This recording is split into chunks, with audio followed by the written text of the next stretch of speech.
আরে বৌমা, তুমি এখানে আইসো কেন? যাও, তুমি ঘরে দেখে ফেলে নিচে বহবা।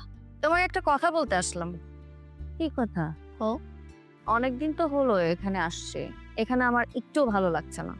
আমার ফ্রেন্ডসরাও আমার সাথে কোনো যোগাযোগ করতে পারছে না, আমাকে খুঁজে পাচ্ছে না। ওরা তো আর জানে না একটা সুইপার ছেলের সাথে আমার বিয়ে হয়েছে। হ্যাঁ ঠিকই তো। তোমাকে বন্ধু বান্ধব তো তোমাকে মতোই কুচিপুতি। অবশ্যই কোটিপতি। শোনো, তোমার ছেলে আসলে বলবে সে যেন আমার বাবার বাড়িতে আমাকে নিয়ে যায়। ঠিক আছে কমুনি। কি হয়েছে মা? ম্যাডাম কি কয়? তেমন কিছু না বাবারে। বৌমা তো মেলা জিনিস এই বাড়িতে আইসে, বৌমার একটু অগো বাড়িতে থুয়া দেওস না। আমগো এই পরিবেশে থাকতে থাকতে বাইরের রংটা কেমন কালো হয়ে যেতেছে।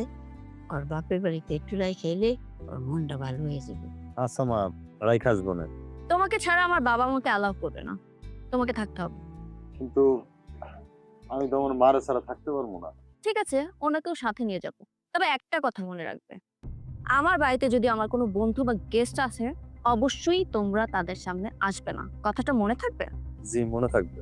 ঠিক আছে, তাহলে আমি এখন রেডি হই।